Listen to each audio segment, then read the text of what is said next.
Good morning. Ngasigi irai numit ko irai numit ki card ki message yenga se irai numit ahambada number se 71 leire aduga color dana sky blue equa machu hires ne wasna da yamna light oiba blue machu gumba kai gumba se dumaina sina biu ko aduga Friday se tawba ya base ko Friday se relationship ki kai gi manifestation gumba tawba ya ko relationship phatte khote kana sum haiba ko pa yaw relationship manifestation hare even e ba haras ne ko hadi diary ma kari maintain tawra nga sai thashi purnima gumba ngai da vida second numit relationship hai tare ko hadi I'm having a very beautiful relationship with my partner and haras ne ko hadi sam harba aiga aigi partner ga relationship yam phare phatraga so phare ne iyo basi se do isai than da ngasai e ba khotpa aise kya haite kaino taude khote haraga de ko chin na hai basu yai ba hadi ngasai gi aina ngang yo po suppose aina hoji hai ri ba words ma'am se aigi nakong dong hanjalaga tari na ko adugi vibrations natraga adugi kansai gi hai di kaino se hai tare ko voice audio kari kra hai tare aina ngang thok sakto di ma'am aina kong da ta han ba natabida leina ko hadi isana haijaba yaw na ko sometimes hadi phataba negative words negative kaino gumba se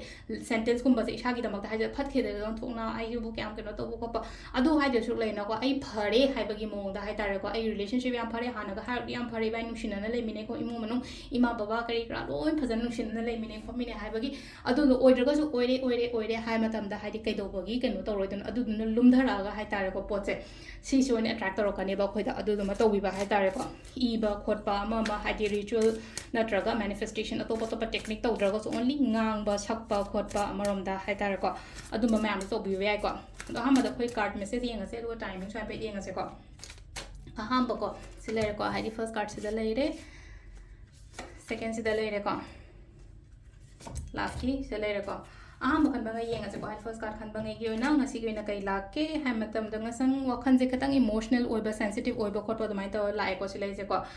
emotional oiba ngasi gi je khatang hai di no ma harak ko matam yam thuna ga hurt oiba to ma khak ada feeling se hai tare ko hai di feeling ngasa gi energy je khatang low oibanin ni ko adu hai di meditations kumba kai gumba to biyo yara ga di ko crystals daga ha ga Soleimani gumba kai gumba admai na hai di shiyo hai di si je khatang protection gi crystals oina ko mai to ro ko adu ga number 2 khan bangai gi na silai je ngasi je hotna ga da ba kaino to ga da matam struggle deal struggle and like ko tan ba ya de ko thabak to matam da tan ba ya de ano ba thabang khang da ano ba idea sai thabak to ge hai na khalo ko adu ga last ki number 3 ko adu silai na ko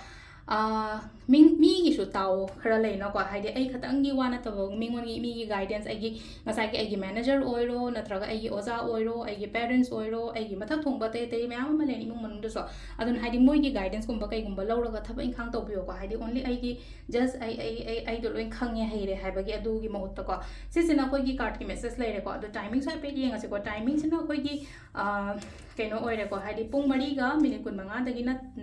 pung mapan makai phong le ko yu kya adagi mu trama thaga minute train thoidena 12 ga minute yankai mari phong le re aduga mu nungda werong gi na mari ga minute tara tare te na manga ga minute yankai mapan phong le ko aduga nungdang gi na nipan ga minute kun thanga de na pung mapan ga minute yankai mari phong le ko atheng bai gi na pung trama thoi ga minute train thoidagi na nongalam dai gi ahum ga minute tare phong le ko sisna hoi gi ngasi gi na for timing ko adu sile re ko gi daily card message se ma'am thank you